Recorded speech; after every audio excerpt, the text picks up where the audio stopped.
This is Fred Ricciani of TSC. On this week's episode, we chat with not one, but two actors from the new Amazon Prime Video series Reacher, based on the Lee Child novel series Jack Reacher. First, we talk to the man playing Reacher himself, Alan Ritchson, followed by actress Willa Fitzgerald, who plays Roscoe Conklin. So sit back, relax, and enjoy these exclusive interviews, and check out Reacher on Prime Video. Reacher, of course, February 4th on Amazon Prime Video. Jack Reacher, based on the series from author Lee Child, the popular novel series. Of course, the movie with Tom Cruise as well.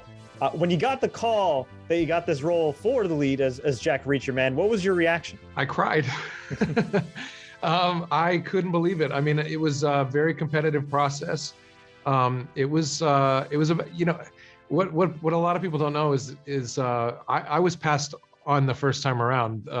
I was approached to, put a tape together for this. I was sent a couple scenes and, I did my best with it.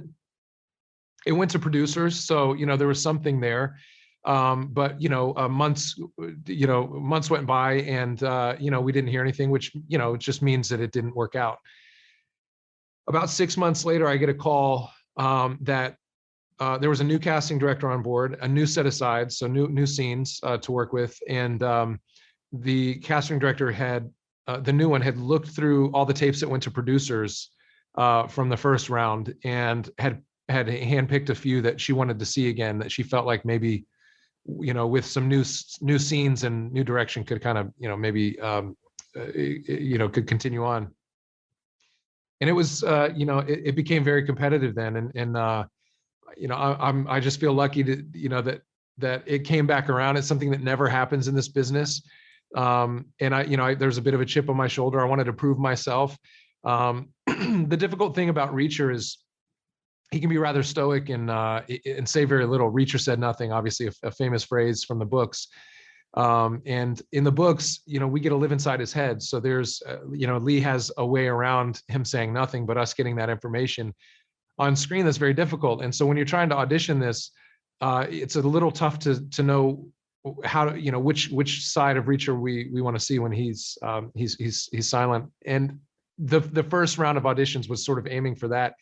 And, I'd say nothing for pages. It was tough.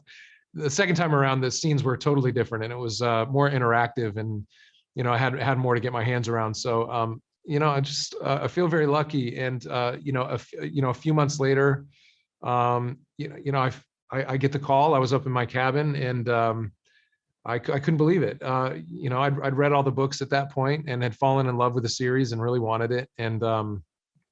And just couldn't, I was speechless. In terms of physically preparing for this role, what kind of transformation did you have to go through? What kind of work did you have to put in to prepare for the role to be Jack Reacher? Yeah, it was like hitting that the coin box in Mario, and I needed the mushroom to pop out so I could size up a little bit.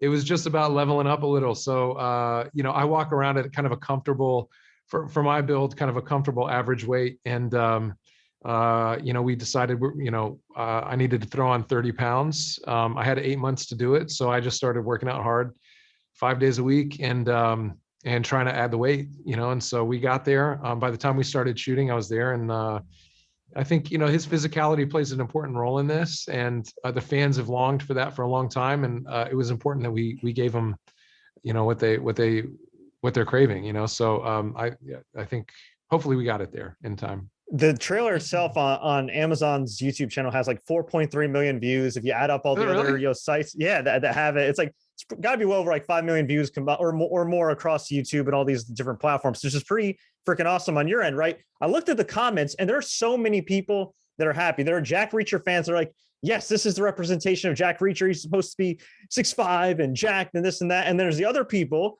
who have been fans of yours for a long time, from Ninja Turtles to Titans to all the other great work that you've done. So how does it feel so far, without the show even being out yet at the time we're recording this, to get love from the Jack Reacher fans and from the fans that have followed you pretty much every step of the way?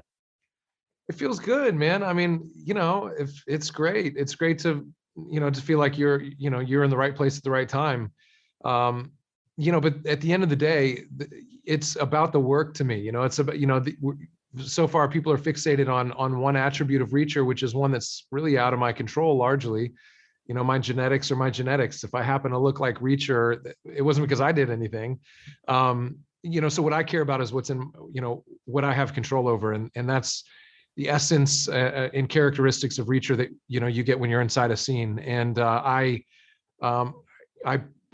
poured every ounce of love and energy that I had into the scenes. And I as a fan myself, I think you see Reacher on screen. I hope people agree, but that's the litmus test for me, is when people have binged the series, will they still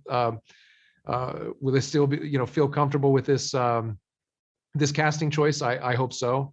I'm optimistic, but time will tell. One of the clips that's making rounds for media and fans, everything, is the epic prison scene. In the first episode, you actually had a couple of them, where you got in the bunk bed and you whoop that guy's ass, everything. But then you had another one that was a little bit crazier, not to give too much away. How long did it take to film all that? To film it, that's the funny thing about this business. We spend a couple months training for that moment, perfecting everything, making sure that every split second is accounted for, and everybody's in the right place at the right time, so that when we get to set and those cameras are there, no time is wasted because of us. If there's a problem with a light or a lens, like that's fine, but as long as it's not our fault, we don't want to slow the day down. We had one day to shoot that fight. We spent the entire day shooting that fight, and I was beyond spent at the end of that day, walking through that as many times as we did. But it was with great joy to know that one of the most iconic fights in the series was in the can, and I felt like we got it right. And now people are starting to enjoy it, as we did. So it feels good. It feels good. Awesome. Well, before we let you go, of course, people could check out Reacher February 4th, Amazon Prime Video. We always like to ask our guests some kind of random rapid fire questions. Are you ready? Sure. Favorite cheat meal? Sweet butter cake from Mastro's. Sounds delicious. Hypothetically speaking, what would be Jack's favorite spot in Margrave? His favorite spa?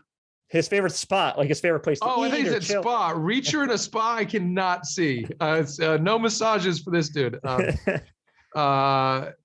His favorite spot in Margrave. I think the barbershop. Makes sense. That's some good conversation. Yeah, source of information. It's the hub of info. People like to talk, but it's also a place to lay back and be yourself. It's a barbershop all day. One line in the pilot was, Jack Reacher, no middle name. Hypothetically speaking, what would be Jack Reacher's middle name? None. I mean, there is no. I mean, how can we give him? I don't know. Do we give him a nickname, Jack the Beast Reacher? I don't know. How do you make Jack Reacher more intimidating? I don't. That's fair. That's fair. All-time favorite movie? Oh man. There's so many. La La Land is one. Okay. I'm obsessed with La La Land. I love musicals, and to see, let's find Reacher in a musical someday. I think that's going to be the season that kills. But Goonies was one of my all-time favorite movies too. It was, just a product of the era. Without giving too much away about the series, was there anything you learned about the character or yourself as an actor in the filming of Reacher? Yes. I learned that sugar glass is horse. Sugar glass hurts probably 10 times more than real glass. And I know because I took that vase in the head and I had a beanie on and I was still bleeding. Sugar glass to the head, no bueno. And the stunt guys told me afterwards, as I was mopping the blood off my face, like, I didn't think that this would do this to me. And they're like, oh yeah, sugar glass sends a lot of dudes at the hospital. People don't realize how bad it hurts. Can you guys tell me that before I get smashed in the face with it, please, next time? A lot of miscommunication there. Or actually it wasn't they knew it. They knew it was going to happen. They just, it was my initiation into that club, Sugar glass hurts like hell. That's what I'm saying.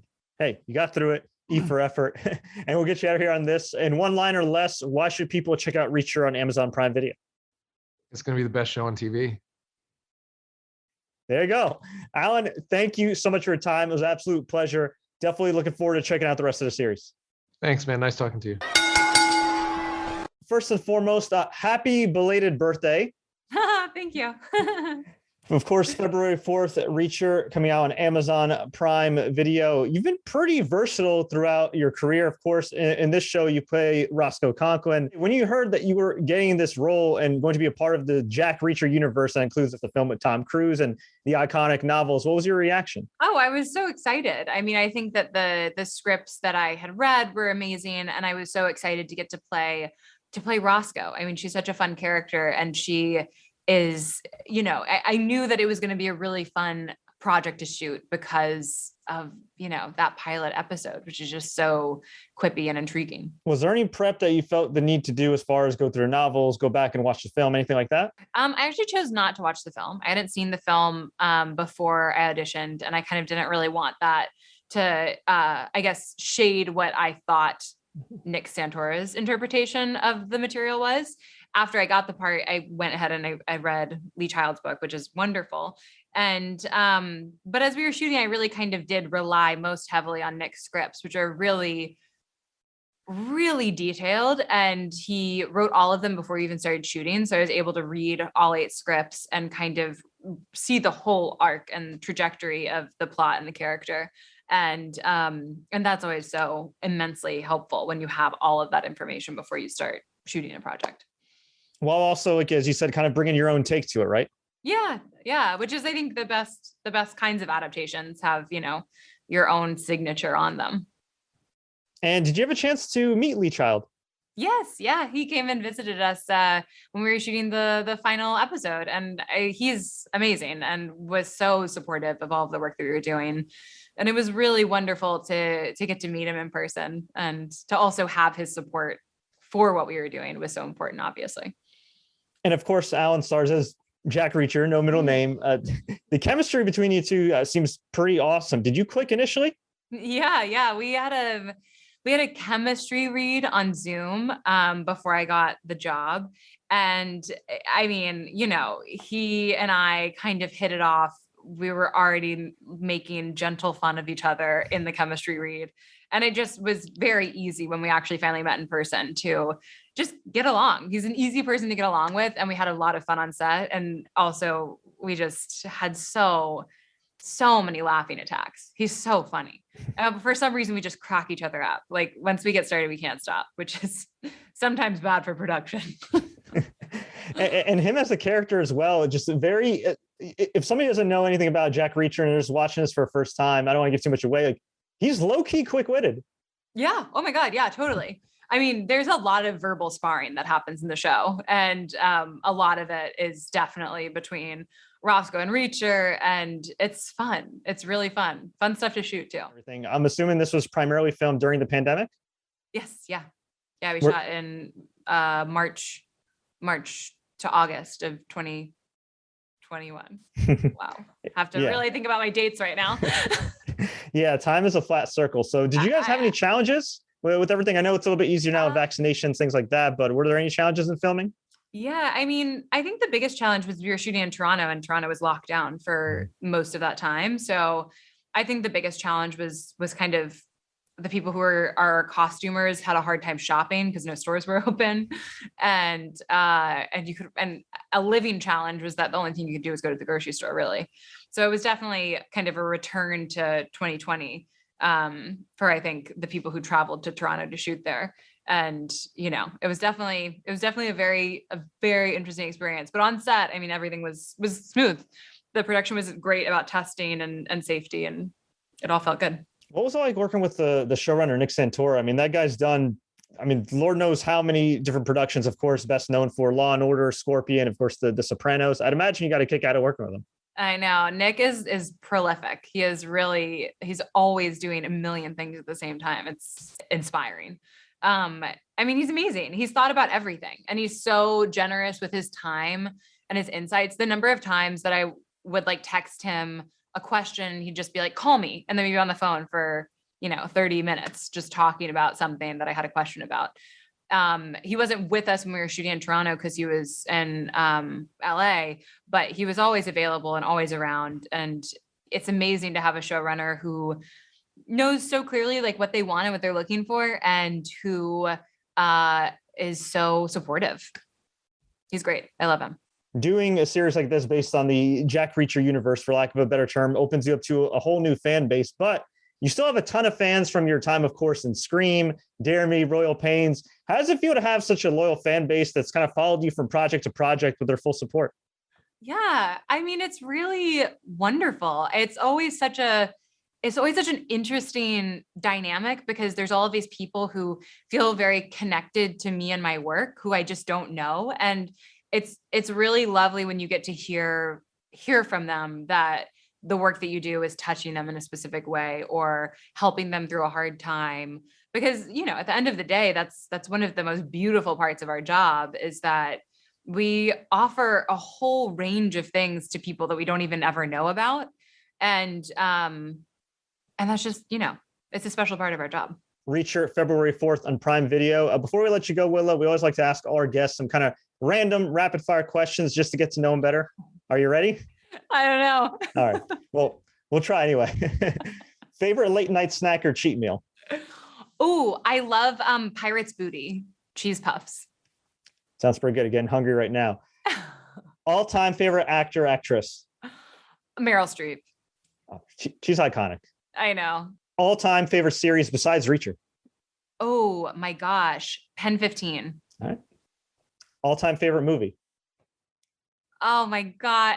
Okay. Titanic. Don't judge me, but I love that movie so much. I watched it maybe upwards of 40 times as a child. I could never answer anything else. Also, what? Kate Winslet. I almost should have said Kate Winslet instead of Meryl Streep. Now I feel guilty. We'll include her as honorary mention. That's good. Okay, so wait, you said as a kid. So back in the day, we're around the same age. That would have been like VHS. So did you have like the double set of the Titanic? Oh yeah. And I wasn't allowed to watch the whole thing, but my friend Leah had it. So we would go over to her house and we would just watch like parts of it. And then we go run around her backyard and like reenact them for days. Oh man, that's awesome. Hypothetically speaking, yeah, the double VHS is epic. Hypothetically speaking, what do you think Roscoe's favorite part of Margrave would be? Ooh, what would her favorite part of Margrave be? I think probably like the rolling farmland. I think that she probably grew up kind of out in the farm country. Cool. Most awkward moment on set? Just awkward. I mean, sex scenes. They're always awkward. There's no getting around them. Especially when you're just like BFFs with your co-star and you're like, I guess we have to get naked now. Yeah, I've this seems like a recurring theme. I've heard that. Yeah, so. It's just, that is what it is. Yeah. And in one line or less, why should people watch Reacher February 4th on Prime Video? Because you're not going to want to stop watching it and it's going to make your day better. I love it. Well, Willa, thank you so much for your time. Of course, everybody can check out Reacher on Prime Video beginning February 4th. Thanks so much. Best of luck and everything.